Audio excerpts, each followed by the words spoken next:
Hello humans, I'm Yoshiller, and welcome back to some more Sonic Rush for the Nintendo DS. In the previous part, I took on the second zone of the game, which was the Water Palace, and you can find that zone right up here. Also worth noting, because this whole map is on the bottom screen, you can actually tap on the locations that you want to go to, and Sonic will go immediately there without having to stop at any other point. So I just tapped on Zone 3 there, I can tap on Zone 1 here, and Sonic will just go straight there. You don't have to manually push buttons with the D-pad, you can touch stuff. This game has touch controls for that much.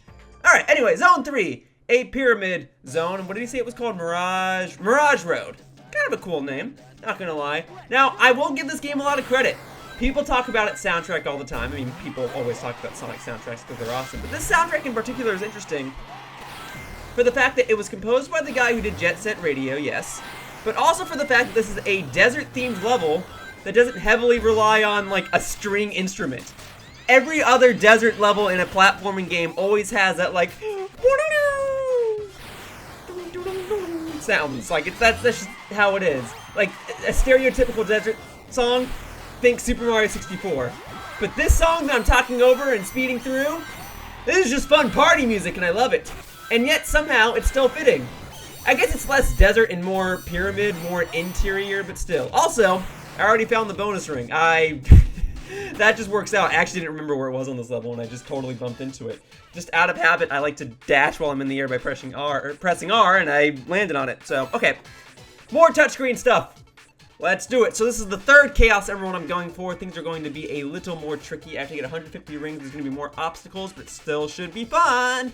Alright. Here we go, here we go, here we go, here we go, here we go. And yeah, I got all those. Already at 24 rings. Loving it. Although, I can't pay too much attention to my ring counter. I have to focus on Sonic. Okay, so obviously those little rings with the 5 on them, they're worth 5 rings. You want to get them. And you also want to still get these balloons. Okay, so 1, 2, 3, 4. Good, good, good. Alright, don't touch the spikes. You could lose rings and still have enough to get to the end, but it's obviously generally safer for you to not risk anything like that. And I missed that balloon, that's okay. These are generally forgiving. As I just said, you can miss a few rings and still get to the end. You can lose a few rings and still get to the end and have enough. But you still want to get more than enough rings so that when you do the second phase of this challenge, you definitely have enough. Okay, this is a little uncomfortable for me to get these rings. I'm missing a couple, but as long as I'm not losing rings, I'm okay. Get that? Nope, went over it. Okay, I just need 7 more rings. Oh my goodness, come on. There we go, I got this. Okay, 1, 2, 3, 4. Okay, those give me, oh, they keep going. Sometimes they keep going. Those give me 10 rings the first time, and for each subsequent one, I think it gives you 5 rings. Okay, for these, you hit the little buttons, rings appear. Ooh, okay, I do have enough, and then it's gonna probably ask me to get to 300 rings, and I will do my best to do that. Here we go, 197, 300. Okay, so I have to get 103 more rings. I can do that! I can do that. Just gotta focus for a moment here. Oh, okay, if you tap on the enemies, you can generally get some bonus rings. There we go. Sometimes it doesn't register all the way, but let's see. Come on. Oh, no! I'm tapping them. Come on. Why isn't it going? What the heck, game?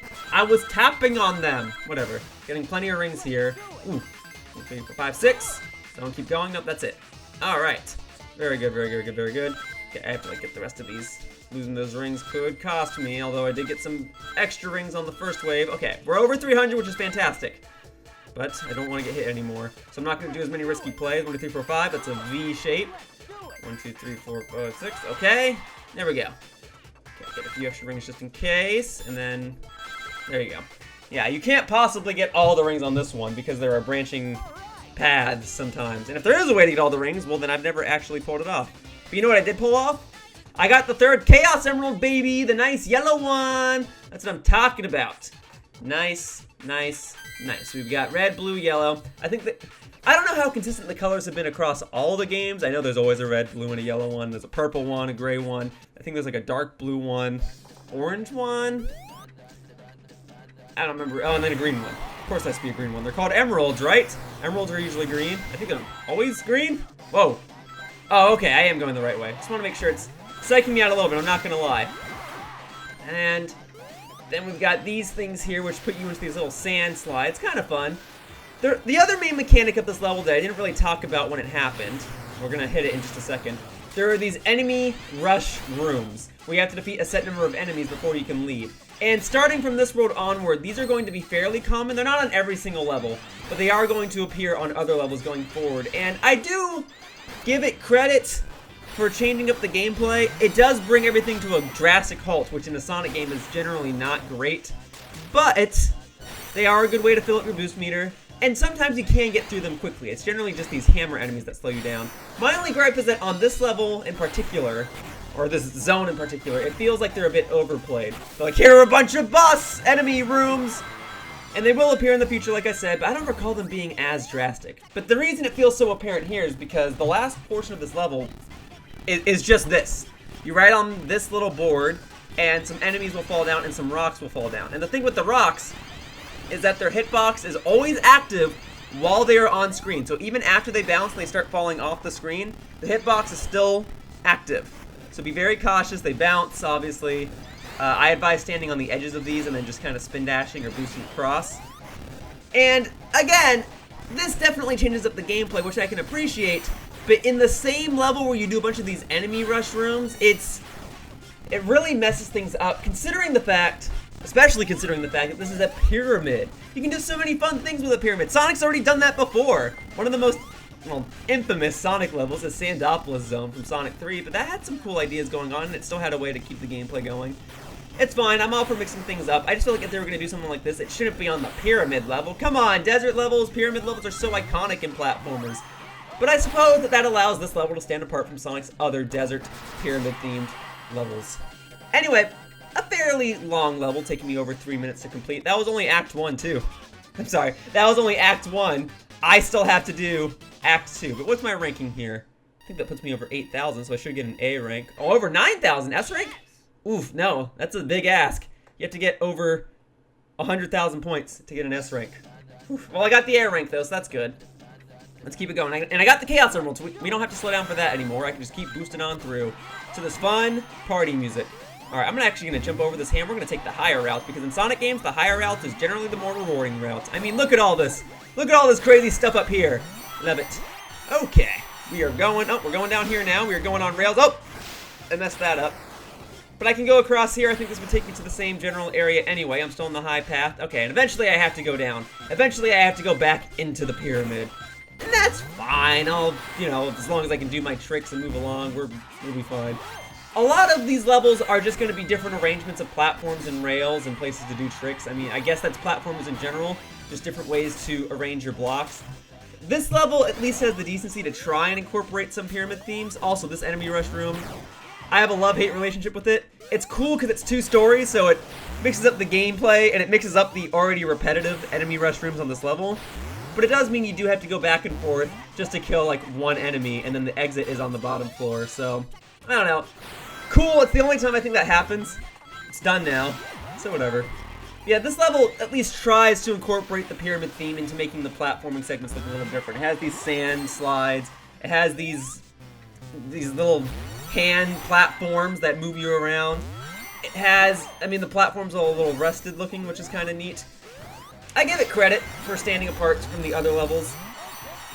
I mean, all the levels stand apart. I guess what I'm trying to say is, I give this level more credit than the other levels in this game for actually utilizing its theme into its level design. Because while I do love the levels and music of this game, this area in particular feels like such a contrast from previous pyramid desert-themed levels, and yet it still does a good job at incorporating different pyramid desert-themed elements.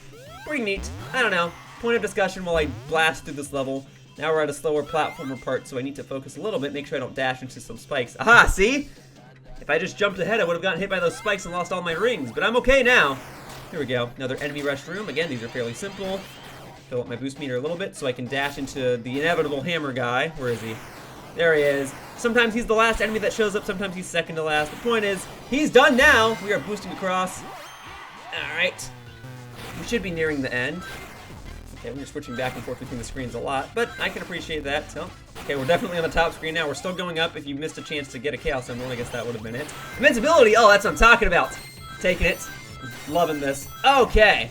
And then, much like the first zone, we're going to end on one of these little platforms taking out enemies. I guess the theme of this zone isn't just pyramids, it's enemy rushes. The whole theme of the game is rushing, but I call these enemy rushes because you just get a swarm of enemies that you're supposed to rush through. Now, this one has a little more 3D to it. It has a vertical axis, or rather a Z-axis. I guess the vertical axis would be jumping. You can go back and forth on this one. One of the few times in the game where you can actually do that. Might be the only time. I feel like there's one other instance though. But even so, that means more rocks and that means more enemies, but it also means more ways to dodge stuff. So I still advise standing on the edges and just dashing through or boosting through when you get the chance. Be wary of the enemies, they will attack. The witch enemies will fire beams at you and the regular henchman looking enemies will dash towards you. So just be a little cautious, but it is fairly simple. It is fairly slow. You will just get open segments like this where no rocks will fall and then all of a sudden 3 will fall.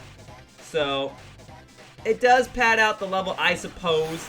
Not the most engaging gameplay, but again, this isn't a common thing, so I guess I can respect it for being a novel concept of this level. I think I would just appreciate it more if both these zones weren't already filled with enemy rush segments and if they weren't so long.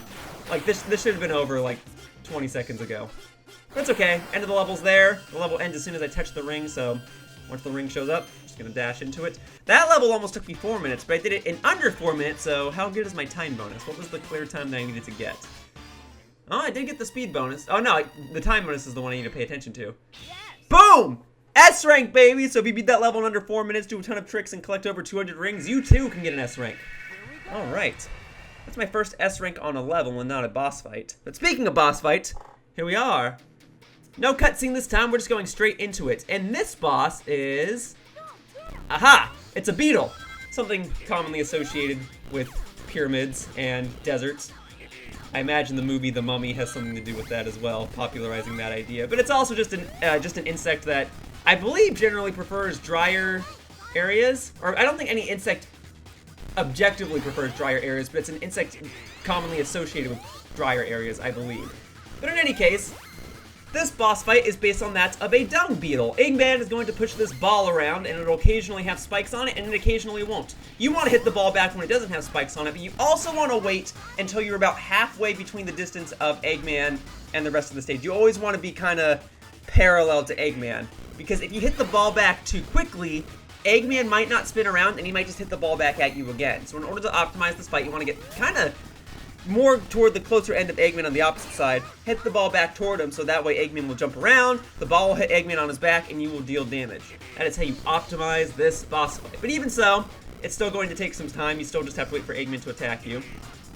Okay, so again, get to about the halfway point, wait for Eggman to turn around, then wait for the ball to not have spikes on it, and, oh, he jumped over it. Okay, so I think my timing was bad on that one. Or, I think at this part of the fight, he does just jump over it regardless. We are at the halfway mark. Usually it's at this point where Eggman starts mixing things up, but I guess maybe already I either got the timing wrong or he's just gonna jump back. Alright, jump, turn the other way. Boom! Okay, that hit was much quicker. That's much better. Hopefully I can get an S rank on this fight, but it's okay if I can't. Okay, we're just gonna wait for him to chase me a little bit. Alright, and then launch it. Wait for the spikes to come back out, so I can wait for the spikes to go away. Boom! He turned around, he's gonna jump over it. No, he just got hit by it. He had plenty of time to react to it. Alright.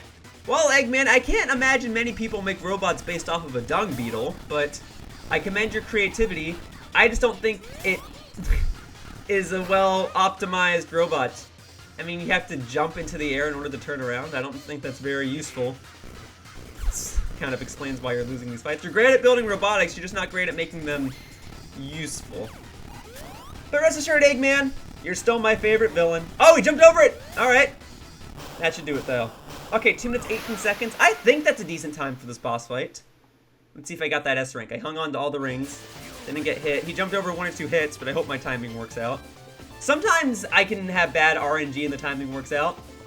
That's all. That's what's going to determine whether or not I get an A rank or an S rank, is just how good was my RNG, how good were my hits. Let's see. How did I do? Nice, nice. So that puts me at 57,000. Is that S rank worthy? It sure is. Wait, did you just say, can we try this again? Sonic, you got the highest possible rank. Why would you want to try it again? Whatever. And boom, we shot up to 20% on the top screen. Anyway, shoot! Fighting like this isn't really helpful. We need to find the source of this problem. Sonic, we need more information. Sounds like a good idea. Let's go look around. Yeah, this game has a weird way of calculating percentages. I think I went from 8 or 12% to 20% through one level, but I didn't get that same amount of percentage from the previous zone. Anyway. Oh, what a welcome surprise! Hi, Tails! If you're looking for Cream, you just missed her. I wonder where she went! She's out with a new friend. I don't recall her name, but she had an interesting purple outfit. Egad! Exclamation points! It's gotta be her! Ma'am, do you remember which way they were headed? I think they were headed toward the town. Thank you, ma'am. Let's go, Tails. Okay! Yeah, so there's a... Oh. My, Cream's friends are always so busy. Okay, so that's a fascinating Sonic character who's been in Sonic games before, and I'm going to talk about her more and the character she's referring to, Cream, in the next few videos. But for now, that wraps up this video of Sonic Rush, and I'd like to thank you all for watching. I hope to see you all in future videos. Bye-bye, humans! Whoosh! Hey, thank you for watching my video all the way to the end. If you want to show your support, one of the best things you can do is leave a comment down below. So if you have anything nice you want to say about the video, or if you have any questions, I'll try to respond to whatever I can at my earliest convenience. Either way, your support means a lot and I really appreciate it. I hope to see you all in the future. Bye-bye!